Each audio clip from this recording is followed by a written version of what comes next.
네, 잘 되네요. 네, 그러면 11장 수업을 시작해 보도록 하겠습니다.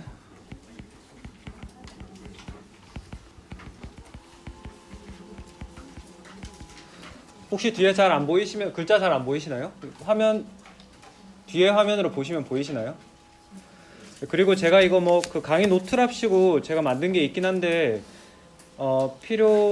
제가 이걸 올려드리도록 할게요. 그래서 이거 뭐 필기를 제가 만든 노트에다가 여러분들이 추가로 필요한 거 있으시면 쓰시면 될 것 같아요. 지금 이거 뭐 다 받아 쓰지 않으셔도 괜찮을 것 같습니다. 그래서 우리가 이제 10장에서 배웠던 게 기체죠. 기체 입자들 간의 가장 큰 특징은 뭐예요? 기체 입자들 간의 가장 큰 특징. 뭐 다른 액체나 고체에 비해서 두드러지는 특징이 뭘까요? 입자 간의 간격이 멀어요. 입자 간의 간격이 아주 멀기 때문에 압축이 가능하다. 그럼 입자 간의 간격이 아주 멀다라는 거는 우리가 상호작용의 개념에서 이해해 봤을 때는 서로 간의 상호작용이 없다는 이야기예요. 그러니까 인력도 없고 청력도 없다. 그 뭐 옛날 말에 그 눈에서 멀어지면 마음에서도 멀어진다. 거리가 멀어지면은 상호작용이 없으니까 그렇게 뭐 인터랙션 에너지 자체가 없어지는 거죠. 그래서 우리가 이제 10장에서 기체를 공부를 했고 독립적인 입자를 공부를 했고 이제 그러면은 걔네들 사이의 거리가 가까워져 가지고 상호작용이 발생을 하면은 얘네들이 어떤 식이 될 건가 그걸 이야기해 보려고 해요. 그래서 그러면은 기체 입자는 굉장히 자유롭게 돌아다니다가 걔네들 사이에 어느 정도 거리가 가까워지면 인력이 작용하게 되는데 그럼 그 인력이 작용하면은 기체에서 어떤 상으로 바뀌냐면 액체상으로 바뀌게 됩니다. 여기 액체상이라고 나오죠. 그래서 액체상은 기체와 비교를 했을 때에 분자 간의 거리가 비교적 작고 그리고 입자 사이에 상당한 인력이 작용하고 있다. 그래가지고 우리가 10장에서 이야기한 기체와는 상당히 다른 여러 가지 현상들을 보게 될 겁니다. 약간 화면이 이렇게 있으니까 노량진에 온 것 같네 내가. 11장에서 배우게 될 내용들의 목표를 간단하게 정리를 해보도록 합시다. 첫 번째는 우리가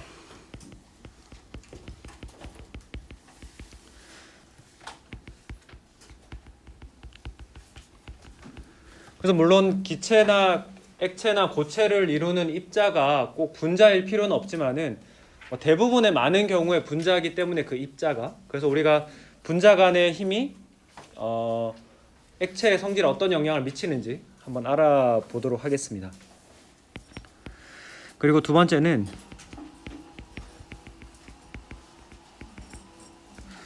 우리가 뭐 액체, 고체, 기체라고 하는 게 상을 나타내고 있는데 그 상들 간의 변화를 할 때 에너지가 어떻게 사용되느냐, 뭐 에너지를 필요로 하느냐, 혹은 에너지를 방출하느냐 이런 부분에 대해서 알아보려고 하고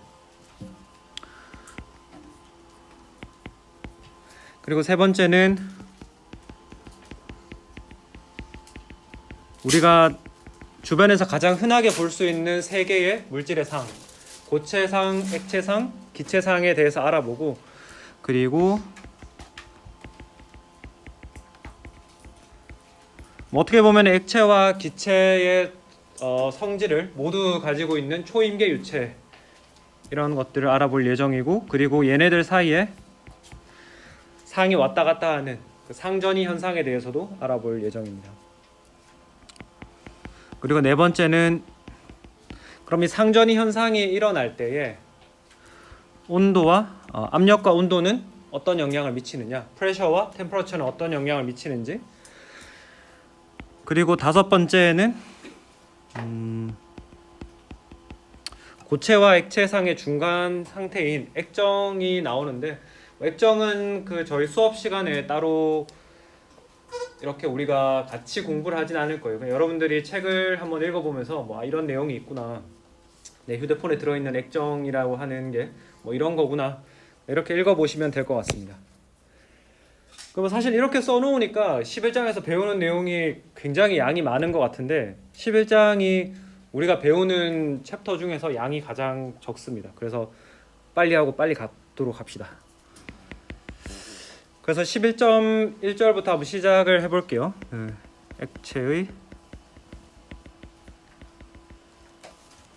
그래서 앞에서 계속 이야기를 하는 게 액체라고 하는 거는 기체랑 다르다. 그 기체랑 다르게 다른 성질을 나타내는 가장 주요한 요인은 바로 이 입자들을 구성하고 있는 입자들 사이에 작용하는 인력이 되겠죠. 그럼 인력이라고 하는 거는 여러분들이 잘 아시겠지만은 어떤 서로 잡아당기는, 서로 끌어당기는 힘이에요. 그러니까 뭐 플러스 전기적으로 플러스 극이랑 마이너스 극이 서로 잡아당기는 인력을 작용하죠. 그리고 우리가 지구에 이렇게 발바닥을 붙이고 살 수 있는 것도 지구라는 거대한 질량체가 우리와 만류 인력을 통해서 서로 잡아당기는 인력을 작용을 하고 있죠. 그래서 이렇게 여러 가지 인력을 통해서 우리가 다양한 현상들을 관찰을 하게 되는데 그 중에 첫 번째가 바로 이 점도라는 것입니다. 그러니까 점도라고 하는 거는 우리가 뭐 말로써 과학적인 용어로서 정의를 하니까 여러분들이 상당히 뭐 생소하게 느껴질 수도 있지만은 우리 일상생활에서 정말 쉽게 많이 볼 수 있는 거예요. 뭐 예를 들면은 그냥 물 같은 거는 여러분들이 바닥에 흘리면 어떻게 돼요? 그냥 쭈루룩 흘러가죠, 그냥. 근데 여러분들이 꿀을 먹는다. 꿀을 먹으면 어때요? 꿀을 만약에 숟가락을 퍼보면 어떻게 됩니까? 굉장히 찐득찐득한, 그래서 그 숟가락에 이렇게 숟가락을 바닥으로 그 밑으로 향해도 쭈루룩 흐르는 게 아니라 상당 부분 붙어서 굉장히 천천히 흘러내리죠.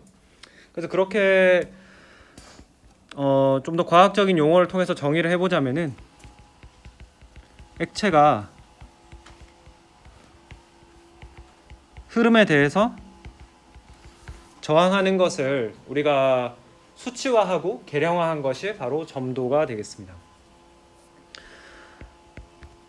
그러면은 우리가 이제 뭐 점도가 끈끈함이다 뭐 이렇게 생각할 수 있을 것 같은데 우리는 근데 이제 뭐 대학생이니까 좀 더 이거를 분자 수준에서 왜 어떤 액체가 다른 액체보다 더 점도가 높은가, 왜 더 끈끈할까, 이 왜를 항상 생각을 해봐야 되는데 결국에는 점도라고 하는 것이 분자 간의 힘, 지금 제가 분자 간의 힘이라고 할 때는 거의 그냥 인력을 위주로 이야기한다고 생각을 하시면 돼요. 물론 분자 간의 힘에는 인력과 청력 두 종류가 있지만은 청력이 작용하려면 분자가 굉장히 가까워져야 돼요. 굉장히 가까워져야 되기 때문에 우리가 분자가 그렇게까지 두 개의 분자가 그렇게까지 가까워지는 경우는 흔치 않기 때문에 대부분은 인력만 고려해도 무방하다.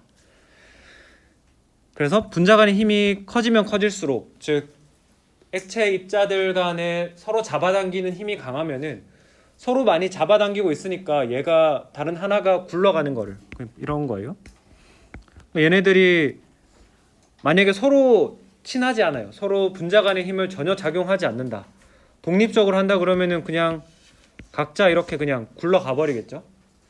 각자 이렇게 굴러가는 것에 반해서 얘네들이 굉장히 끈끈하게 분자 간 힘이 굉장히 강하게 작용하고 있다. 그러면 어떻게 되겠습니까? 얘가 하나 굴러가고 싶은데 주변에 다른 것들이 얘를 붙잡고 있으니까 쉽게 어디로 굴러갈 수가 없겠죠. 그래서 분자 간의 힘이 크다는 거는 점도가 크다는 것과 마찬가지의 말이 되겠습니다. 그래서 여러 가지 분자를 가지고 우리가 점도를 이야기해 볼 수 있을 텐데 탄소 5개로 되어 있는 탄소 체인 펜테인이라는 분자가 있는데요. 얘는 분자 구조가 그냥 탄소가 이렇게 5개 있고 나머지 공간에 수소가 다 붙어 있는 그런 분자가 되겠습니다. 글리세롤의 경우에는 자 정확하게 잘 갑자기 기억이 안 나는데 CH2의 OH, 뭐 CH2의 OH 이런 구조였던 것 같아요. 만약에 아니면은 여러분들이 지적을 해주십시오. 뭐 책에 있지 않나요? 글리세롤 구조 이거 맞나요? 잘 기억이 안 나네. 아닌가요? 맞아요? 뭐 아무튼 대충 이렇게 생겼어요. 이렇게 대충 생겼는데 그러면은 이 펜테인과 글리세롤 둘 중에는 누가 더 점도가 클까요? 두 개를 비교하자면. 근데 이거 강의실 엄청 넓네. 둘 중에 누가 더 점도가 클까요? 펜테인 한번 손 들어볼까요? 글리세롤. 손 안 든 사람들은 뭐예요?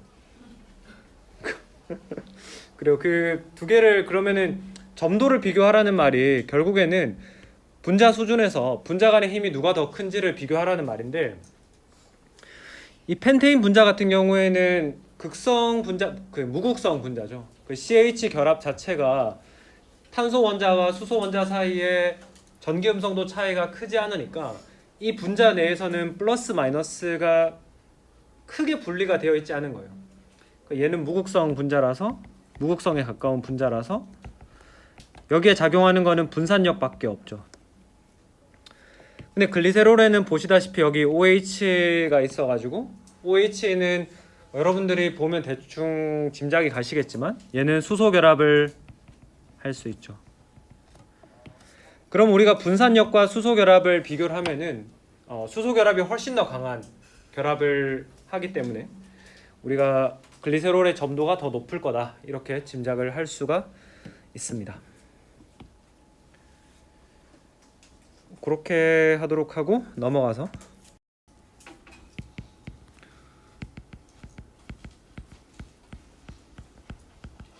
두 번째는 표면 장력이에요. 표면 장력도 여러분들이 아마 많이 들어보셨을 건데, 표면 장력이라고 하는 게 이제 여러분들 이제 대학생이니까 다들 아마 술 마셔봤죠. 다들 뭐 아마 대학생이 되기 전부터 아마 마셔봤을 것 같은데 공식적으로는 그렇죠. 근데 여러분들 선배들이랑 같이 술 마셔봤나요? 다행히 아직까지 없구나. 이제 뭐 이렇게 대학에 들어오면 이제 같은 과의 선배도 있고 뭐 같은 동아리 하면 선배도 있고 그러잖아요. 그러면은 제가 학교 다닐 때에는 그 선배들이 이제 그때는 벌써 20년 전이기 때문에 20년 한 그 정도이기 때문에 뭐 소위 말하는 야만의 시대였죠. 야만의 시대라서 이제 뭐 선배들이 막 이제 술을 뭐 후배들한테 줄 때 이제 후배들 술 많이 먹이려고 하니까 소주 잔에다가 술 따로 줄 때 요까지 이렇게 따르는 게 아니라 보면은 꼭 요렇게 막 주는 사람들 있죠. 요렇게 막 채워가지고. 또 우리가 화학과니까 뭐 막 화학과는 뭐야 이러면서 막 표면 장력이지 이러면서 막 이렇게 해가지고 뭐 이게 막 많이 해줄수록 후배에 대한 그 사랑이 넘친다 뭐 이런 이야기를 하면서 그런 사람들이 있었는데 이 요즘에 있었으면 전부 다 어디 9시 뉴스에 나갈 사람들이었는데 그 시절에는 뭐 좋은 시절이었으니까 아무튼 그랬어요. 그래서 뭐 이렇게 해서 술을 진짜 많이 먹고 그랬죠. 여러분들도 뭐 대학생이 되면은 술 마실 기회가 사실 많잖아요. 많은데 간은 유한해요. 그래서 여러분들이 20대 때 너무 많이 먹으면 30대 때 가서 간이 작동을 잘 하지 않기 때문에 적당히 여러분들의 주량에 맞추어서 그렇게 드셔야겠죠. 그래서 아무튼 그러면 이렇게 소주가 이렇게 표면 그 컵 위에 이렇게 올라갈 수 있는 이유는 얘네들이 지금 여기 위에 있는 얘네들이 흘러내리지 않는다는 이야기죠. 아이고 왜 이러지?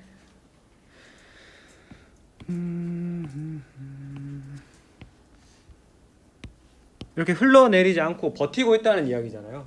그럼 얘네들이 어떻게 버티고 있는지를 여기를 현미경을 가지고 들여다보면은 어떤 일이 있냐 하면은 뭐 물 분자들이 이렇게 생겼다라고 했을 때에 그러니까 얘네들이 서로를 잡아당기고 있기 때문에 이렇게 잡아당기고 있기 때문에 얘가 이렇게 흘러내리지 않고 그 자리에 버틸 수가 있는 거예요. 그래가지고 표면 장력을 우리가 과학적인 용어를 통해서 정의를 해보자면은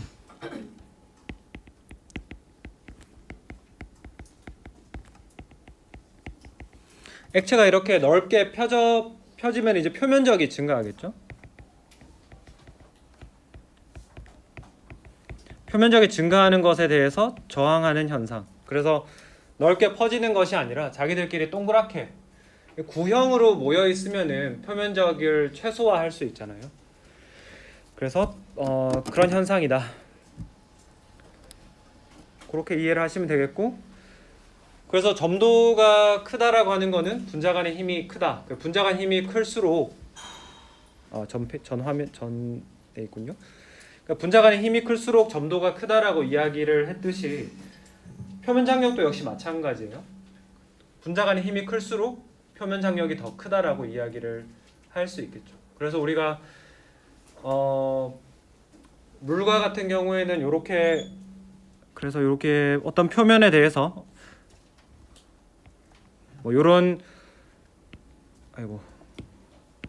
액체 A, B가 있다고 했을 때 액체 B가 훨씬 더 구형에 가깝죠.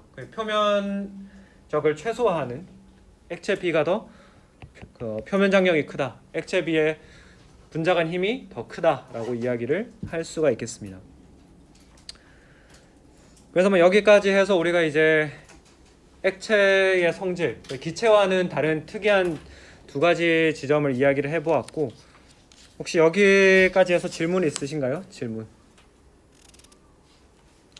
없으면은 다음 장으로 가봅시다. 강의실 되게 덥지 않아요? 저만 덥나요? 지금 에어컨 여기 안 나오나요? 안 나오죠? 저기는 켜져 있는데 여기는 안 하고 있네. 뒤에는 에어컨 나와요? 참 요즘엔 세상이 좋아졌구나. 옛날에 있었으면 아마 교수가 있는 앞에는 나오고 뒤에는 안 나오고 이랬을 텐데 요즘에는 뭐든지 학생이 먼저지. 참 그러네요. 뭐 좋은 현상이네요. 네. 학교의 주인은 학생이니까. 네. 제가 마스크 끼고 말해도 잘 들리나요? 네네. 혹시 잘 안 들리면 말해주세요. 11.2절에서는 우리가 증기압력과 끓는 점 이야기를 좀 해보려고 해요. 그래서 우리가 액체가 기체가 되는 과정은 크게 두 가지로 볼 수 있습니다. 첫 번째는 여러분들이 라면 같은 거를 끓여 먹을 때 집에서 그 가스레인지나 뭐 이런 걸로 물을 가열하죠. 물을 가열해서 물이 온도가 올라가다가 100도씨가 되면은 100도씨에서 이제 액체가 기체로 막 변하죠. 그러면 액체가 기체가 되기 위해서는 우리가 반드시 액체를, 그러니까 물을 100도씨로 가열을 해야만 할까요? 아니면 어떤 과정이 있을까요?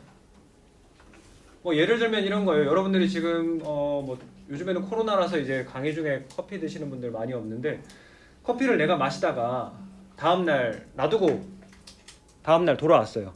뭐 이런 상황이에요. 커피가 이렇게 담겨 있었는데 다음날 내가 와보면은 여기 커피잔 안에 커피가 줄었을까요? 늘었을까요? 당연히 줄죠, 그죠? 그러니까 누가 와서 마시지 않더라도 그냥 가만히 놔두어도 커피의 양은, 그러니까 액체의 양, 물의 양은 줄어 있습니다. 왜 줄었을까요, 이게? 증발했던 거죠, 그죠? 다들 알고 있는, 수업할 필요가 없네 이거.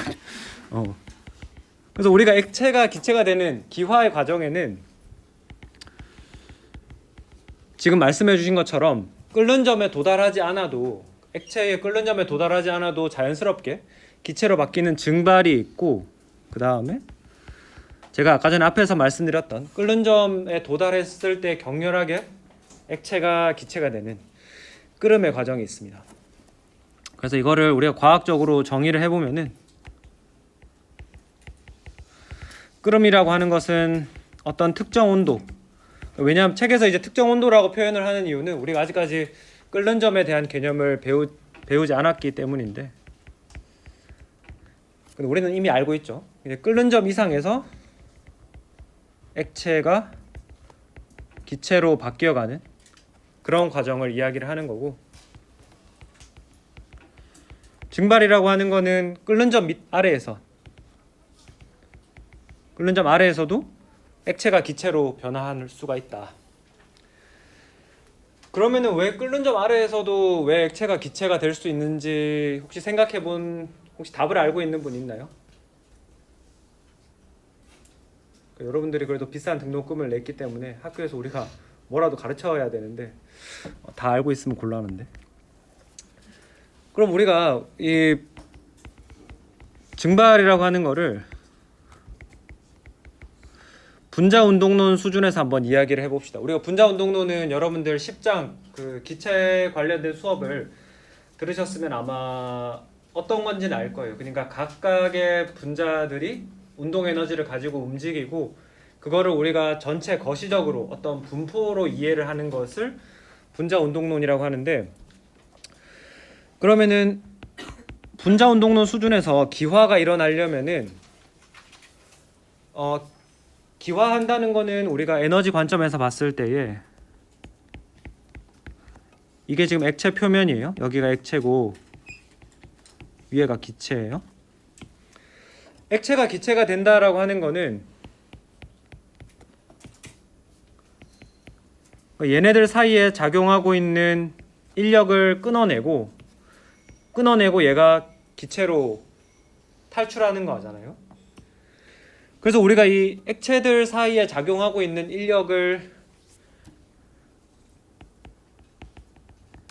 뭐 좀 나중에 가서 그 증발열이라는 단어로 배우지만은 지금은 액체를 벗어나는데 필요한 에너지, 이렇게 표현을 해보겠습니다. 그럼 액체를 벗어나는데 필요한 에너지가 뭐 특정 에너지 값이 있을 거예요. 근데 그 에너지보다 여러분이 또 한 가지 기억을 하셔야 되는 거는 이 액체 분자들은, 액체를 구성하고 있는 입자들은 고정해 있는 게 아니죠. 얘네들은 고정한 게 아니라 기체만큼 자유롭지는 않지만은 그래도 얘네들도 어느 정도 움직이고 있단 말이에요. 우리가 뭐 물론 눈으로 봤을 때는 얘네들이 가만히 있는 것처럼 보이지만은 이 안에서는 분자들이 계속 움직이고 있단 말이에요. 그래서 움직이는데 그 움직이면은 어떤 에너지가 있어요? 움직이면 당연히 운동 에너지가 있겠죠. 그래서 액체를 벗어나는데 필요한 에너지보다 이 큰 운동 에너지를 가지는 녀석들은 움직이다 보면은 탈출할 수 있는 거예요. 그래서 증발이라고 하는 것이 일어날 수가 있는 거죠. 그러면은 그래요. 논리적으로는 이런 거예요. 논리적으로 봤을 때는 이런데, 그러면은 왜 25도씨 이런 실온에서도 액체를 벗어나는데 필요한 에너지보다 더 큰 에너지를 가지는, 더 큰 운동 에너지를 가지는 입자들이 존재하느냐? 그거는 우리가 이제 볼츠만 분포를 통해서 이해를 할 수가 있는 거죠.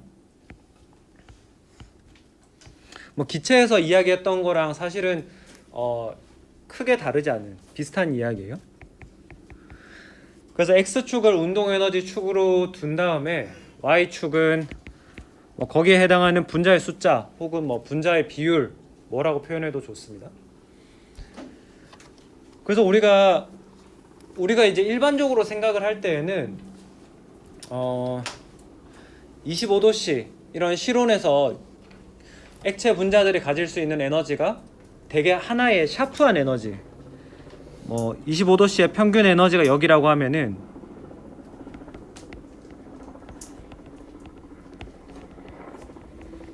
우리가 생각했을 때는 여기 근처에 다들 이렇게 모여 있을 거라고 생각을 하지만, 근데 실제 모양은 이렇지 않다라는 거예요. 실제 모양은 이거보다 더 낮은 온도에서부터, 더 낮은 속도부터 해서 굉장히 더 빠른 속도를 가지는 녀석들까지 있다. 이거 10장에서 했던 이야기 제가 똑같이 한번 더 드리는 거예요. 반복해서 말씀을 드리는 이유는 여러분들이 미우나 고우나 어쨌든 화학 2학년이 되면은 물리화학이라는 수업을 들어야 되고, 물리화학에서 이제 처음으로 배우게 되는 게 연력학인데, 이 연력학을 이해할 때 이 볼츠만 분포를 이해하는 것이 굉장히 중요합니다. 그래서 제가 이렇게 몇 번씩 다시 말씀을 드리는 거고요. 그래서 우리가 온도를 높인다라고 하는 거는 이게 이제 낮은 온도. 온도를 높인다라고 하는 거는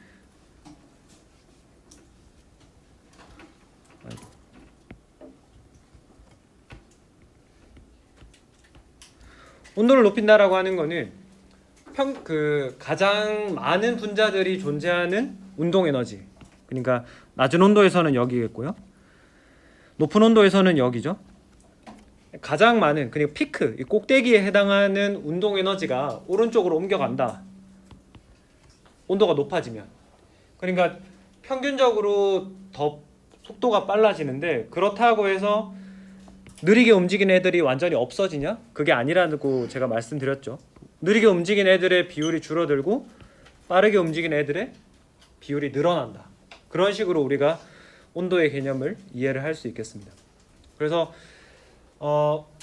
이거를 우리가 뭐 굳이 수업 시간에 그 비유를 가져와 보자면은 뭐 이런 거예요. 그러니까 뭐 아주 잘 가르치는 선생이 있고 아주 못 가르치는 선생이 있다고 해봅시다. 그러니까 아주 잘 가르치는 선생이 가르쳐도 잘 이해 못하는 학생들이 있죠. 뭐 화학에 관심이 없어서. 그래서 뭐 점수가 낮은 아주 잘 가르쳐도 점수가 낮은 학생들이 이렇게 있고, 아무리 내가 못 가르치는 선생이라도 개떡같이 가르쳐도 찰떡같이 알아듣는 학생들이 있단 말이에요. 그래가지고 아무리 못 가르쳐도 잘하는 학생들은 또 있어요. 시험을 잘 보는 학생들. 그러니까 그런 것처럼 우리가 그 분자 운동론에서 이야기를 하는 거는 평균의 그림이지 개개인의 그림이 아니다. 아시겠죠? 왜냐하면은 분자의 개수가 너무 많기 때문에. 그래서 우리가 이거를 하나하나를 이야기하는 거는 무의미하고 전체 평균으로서 이야기를 한다라는 것 기억을 하시면 되겠고, 그래서 아무튼 이렇게 됐을 때에 기화를 조금 다시 한번 이야기를 해보면은, 그럼 여기 지점을 액체가 기체가 되는데 액체를 벗어나는데 필요한 에너지가 요 정도라고 해봅시다. 그러면 우리가 온도를 높이면은 기화 과정이 더 잘 일어나죠. 그러니까 여기가 25도씨일 때랑 그 다음에 한겨울이 돼서 뭐 마이너스 10도씨일 때 이렇게 비교를 해보면 25도씨일 때가 증발이 훨씬 잘 일어나죠. 그 이유는 왜겠습니까? 보시면은 낮은 온도에서는 액체가 기체가 될 때 필요한 에너지보다 더 큰 운동 에너지를 가지는 녀석들의 비율이, 여기 제가 지금 초록색으로 칠한 부분 있죠. 잘 보이시나요?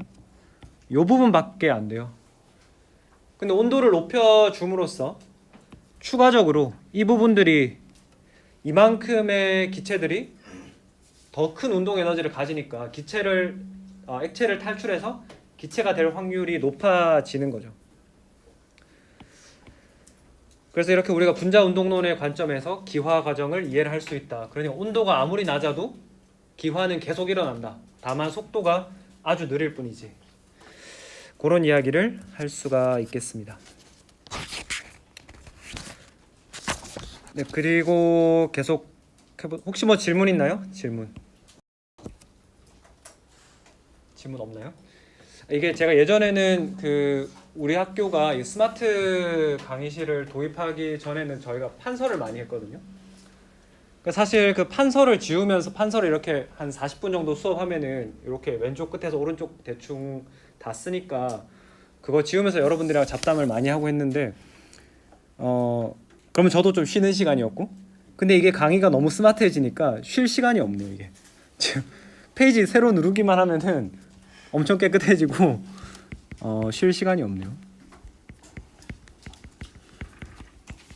두 번째는 증기 압력을 한번 이야기를 해봅시다. 증기 압력을 이야기를 하기 위해서 아까 전에 그 상황을 다시 가져와 볼게요. 예를 들어서 어떤 밀폐된 이런 육면체 뭐 박스가 있다고 해봅시다. 그 안에 여러분들이 컵에다가 물을 이렇게 담아놨어요. 물을 담아놨는데, 그러면은 시간이, 아까 전에 우리가 이야기했던 것처럼 시간이 지났어요. 뭐 시간 경과.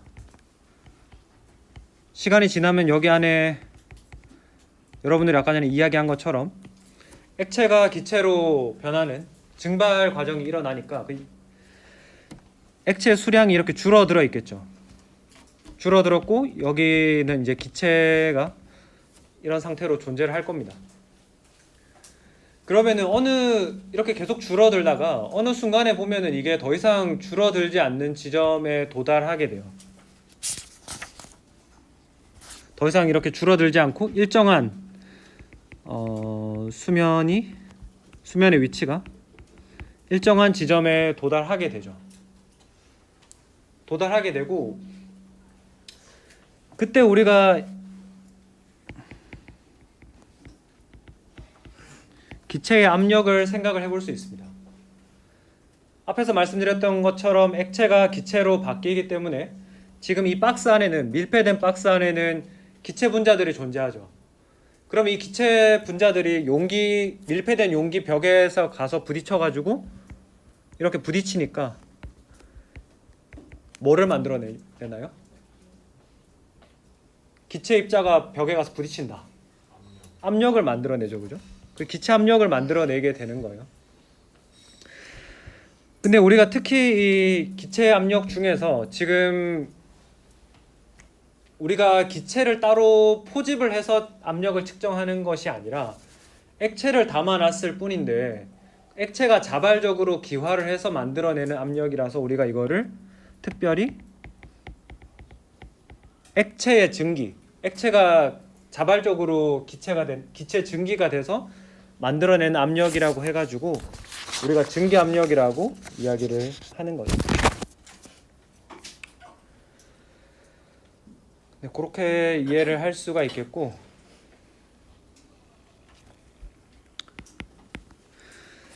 그러면은 우리가 여기서 이제 뭐 11장에서 배우게 되는 식이 몇 가지가 없는데 그 중에서 뭐 가장 중요한 것 중에 하나, 클라우디우스 클레이페이론 식에 대해서 한번 알아보도록 하겠습니다.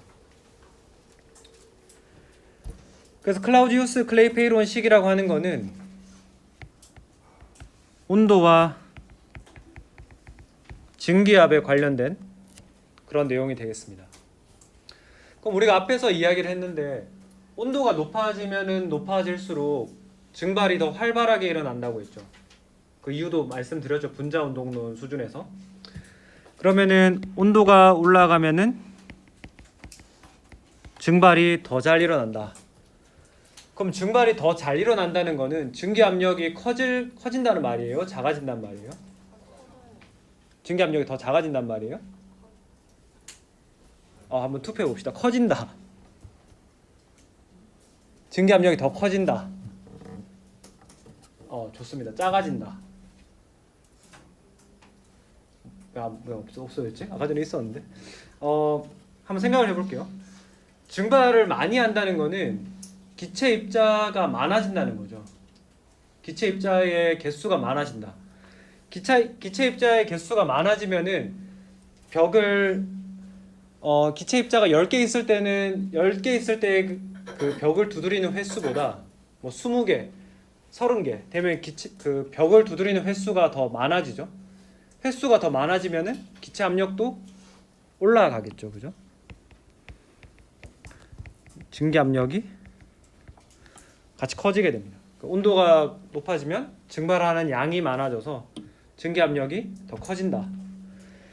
그렇게 되는데, 그래서 이거를 그러면은 온도와 증기압 사이에 어떤 관계가 있는데 이거를 한번 알아보자라고 하는 게 클라우디우스 클레이페이론 식이 되겠습니다. 이렇게 올려가지고, 그래서 여러분들이 우리 책에 있는 그림 11.4를 보시면 되는데요.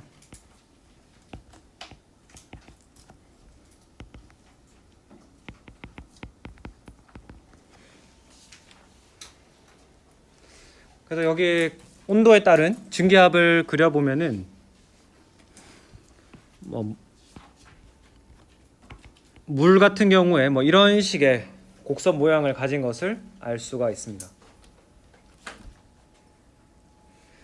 그래서 그러면 물만 이런 모양을 띠는 건가 해가지고 이제 다른 것도 해봤죠. 다른 걸 해봤더니 에터라고 하는 물질은 이렇게 생겼고 에탄올은 이렇게 생겼다고 하네요.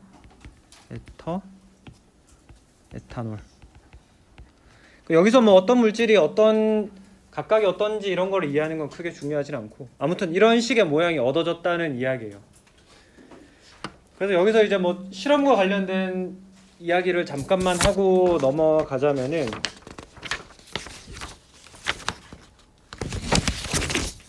잠깐만 이야기를 하면은, 그래서 우리가 이거를 봤을 때 여러분들이 그러면은 증기압과 온도 사이에는 어떤 수학적 함수 관계가 있을까, 이거를 고민을 해봐야 되거든요. 근데 이걸 사실 내가 봤을 때 이게 증기압을 우리가 P 증기라고 쓰는데 이게 온도의 3승인지 온도의 4승인지 익스포넨셜의 T인지, 그러니까 고등학생들은 이렇게 고등학교 때 이렇게만 배웠을 거예요. 지수함수의 형태인지 이것만 보고 알 수가 없죠. 그래서 여러분들이 실험을 통해서 만약에 우리 일반화학 실험에는 증기압 측정하는 게 없지만은 어떤 여러 가지 실험을 통해서 이렇게 로우 데이터를 얻었을 때 얘네들 사이에 어떤 수학적 함수 관계가 있는지를 알아보려면은 여러분들이 만약에 이거를 의심한다. 나는 온도의 3승에 비례한다라고 의심이 되면은 축을 지금은 온도에 대해서 그렸는데 온도의 3승으로 그려가지고 이게 리니어하게 나오는지를 보면 돼요.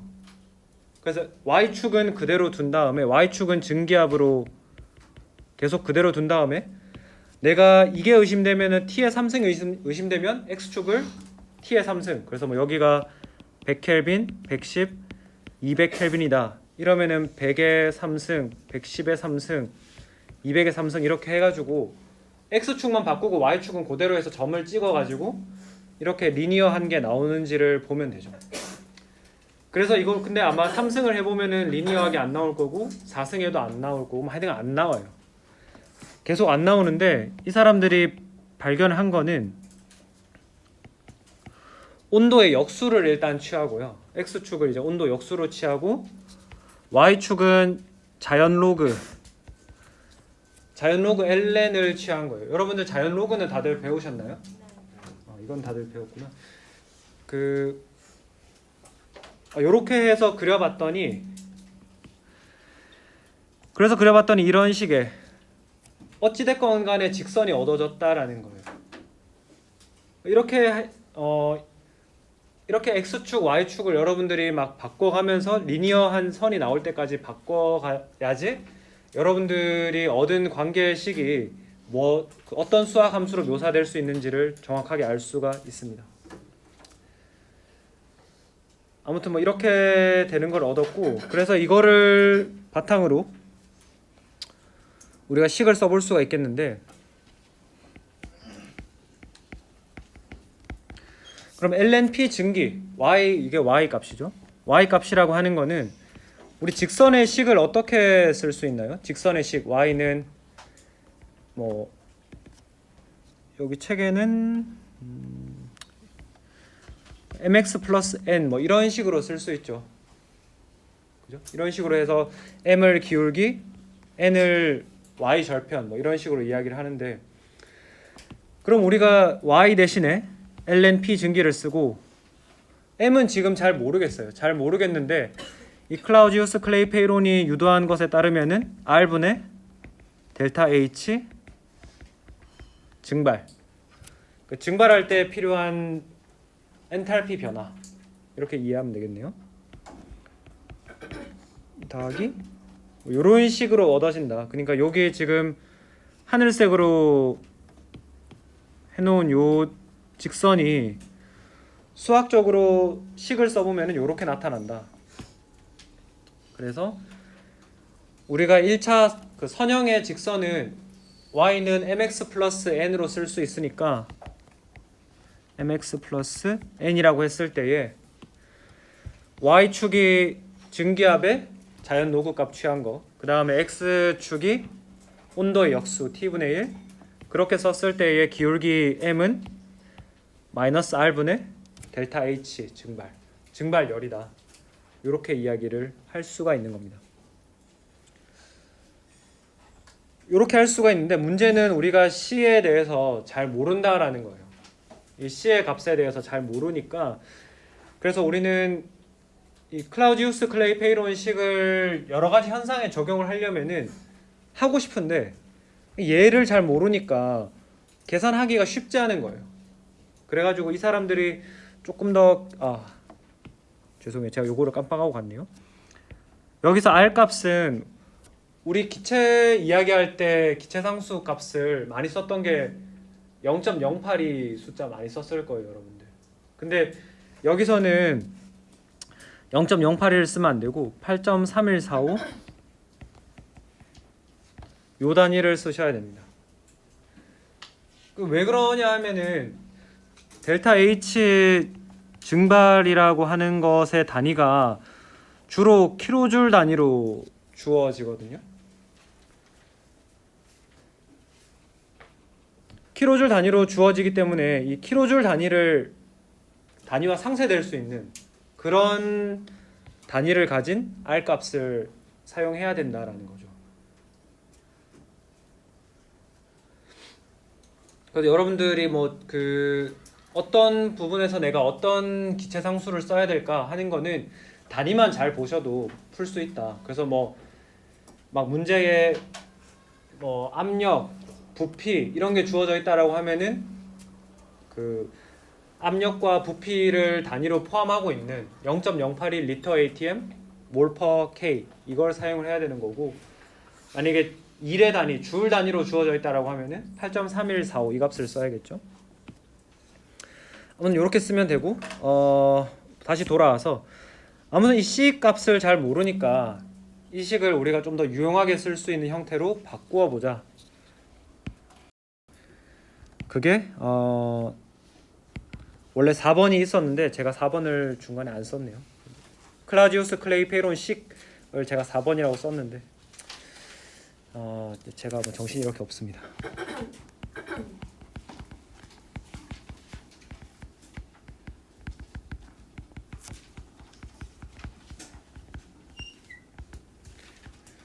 그래서 우리는 두 지점 클라우디우스 클레이 페이론 식이라고 하는 거를 만들어 보려고 해요. 그래서 먼저 첫 번째 측정 지점에서는 우리가 P1, T1, P1, 그러니까 앞으로 증기라는 말은 그냥 떼고 쓰도록 할게요. 왜냐하면 우리 증기압을 이야기하고 있으니까 굳이 제가 매번 증기 이렇게 아래 첨자로 안 써도 저 인간이 증기압을 이야기하고 있구나 이렇게 이해를 하시면 되겠습니다. 그럼 우리가 첫 번째 지점 T1, P1에 대해서 클라우디우스 클레이 페이론 식을 써보면은 ln P1은 마이너스 R분의 델타 H 증발 T1분의 1 곱해준 다음에 더하기 C 뭐 이렇게 되겠죠. 그 클라우디우스 클레이 페이론 식에다가 각각에 해당하는 값을 집어넣은 거예요. T1, P1. 그러면 이거와 유사하게 2번 지점 T2, P2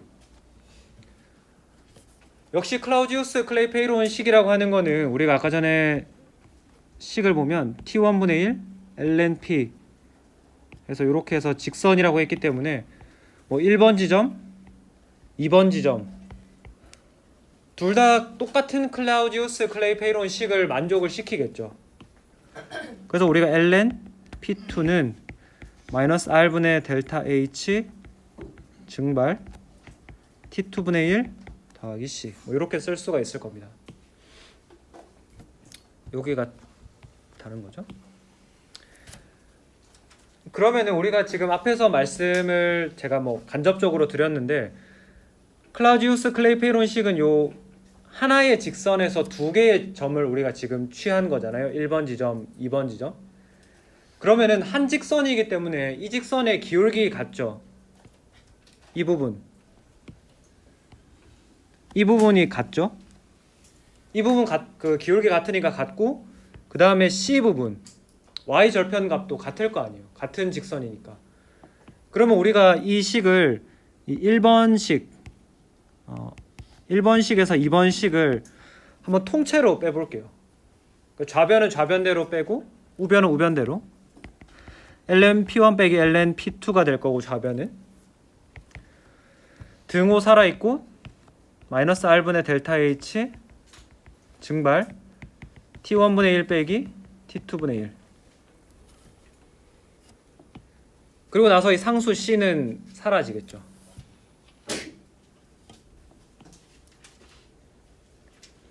그리고 나서 이 좌변이 어떻게 되나요? 로그 빼기 로그는 안에 들어가는 내용이 나누기로 될 수 있으니까 ln P2분의 P1 이렇게 되겠네요.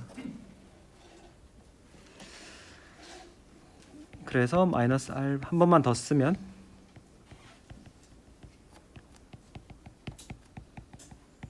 이렇게 되겠습니다.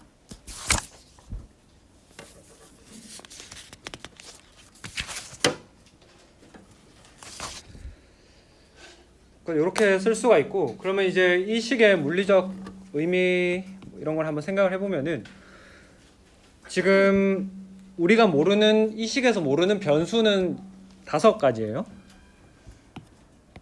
증기압 P1, P2 모르고요, 델타 H 증발 모르고, T1, T2 이렇게 모릅니다. 그럼 우리 이 식을 응용할 수 있는 방법은, 예를 들어서 여러분들이 하나의 지점에서 한 지점에서의 이 클라우지우스 클레이페론 식에 대해서 정보를 알고 있다고 해볼게요. 이런 말이에요. T1, P1의 값을 알고 있고, 그 다음에 내가 증발열을 알고 있다. 그러면은 여러분들이 할 수 있는 거는 온도 T2일 때 증기압이 얼마일까, 뭐 이런 거를 유추를 해볼 수 있죠. 무슨 말인지 이해되나요?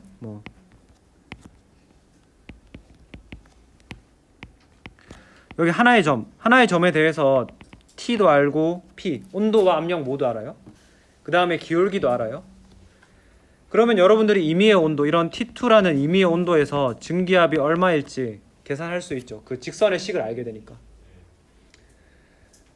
뭐 이렇게 응용을 할 수도 있고, 아니면은 T1, P1 1번 지점에 대한 정보 알고, 그 다음에 T2, P2를 안다.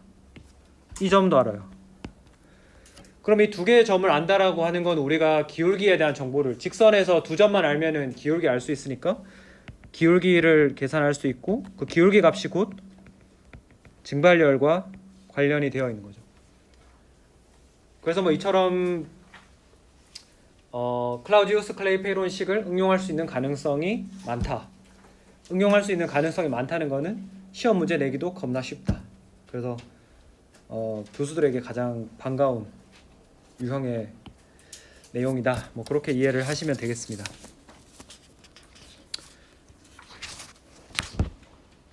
혹시 뭐 여기까지 해서 질문 있나요? 질문.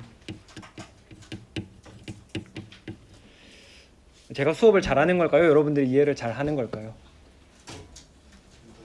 아무 그냥 대답을 하기 싫은 게 제일 많은 것 같은데. 네네. 뭐 제가 괜한 이야기를 꺼내가지고 약간 그래요. 그래도 뭐 잡설은 최대한 조금 하고 빨리 하고 갑시다 집에. 6번은 이제 정상 끓는 점이라는 이야기를 좀 해볼 텐데,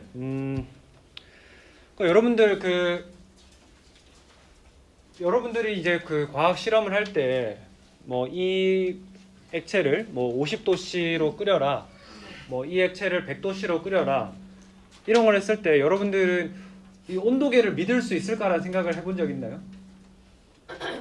해본 적 있나요? 네. 그럼 그런 의문이 들었을 때 어떻게 했어요? 그냥 다음에 해결하겠다 이렇게 하고, 어련히 잘 맞게 해놨겠지 이렇게 생각하고. 그래서 이게 우리가 한번 생각을 해봅시다. 온도계라는, 혹시 그 온도계 철학이라는 책 읽어보신 분 있나요? 내용 안 물어볼게요. 그냥 읽었으면 한번 손 들어보세요. 사실 저도 그 내용을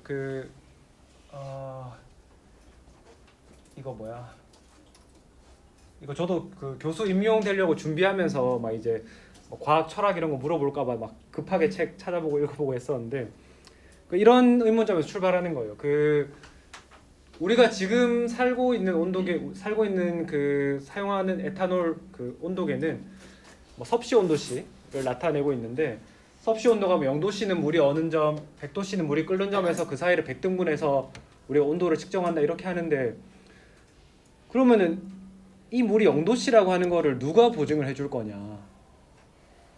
그 물이 0도씨에서 똑같이 모든 물이 0도씨에서 온다는 걸 어떻게 보증할 거냐? 뭐 그런 거에 대한 이야기가 있어요. 그래서 그거를 옛날 시대, 그러니까 뭐 1800년대, 여러분들 그 뭐 캐번디시나 이런 사람 들어봤을 텐데, 그런 사람들이 이 온도를 정의하기 위해서, 모든 사람이 동의할 수 있는 온도를 만들기 위해서 굉장히 사실 많이 노력을 했습니다. 그래서 그 책에 보면은 뭐 이게 막 온도계를 만드는, 그 옛날에는 이제 그런 장인들이 만들다 보니까 그러니까 누가 만든 온도계로 측정해 보면 똑같은 물이라도 101도, 누구는 뭐 99도 막 이렇게 다르고, 그리고 이거를 온도계를 물에 어디에 넣고 측정을 하느냐, 그 병에 아주 깊숙이 넣느냐, 뭐 위에 넣느냐, 위에 두느냐, 이거에 따라서 다 다르고.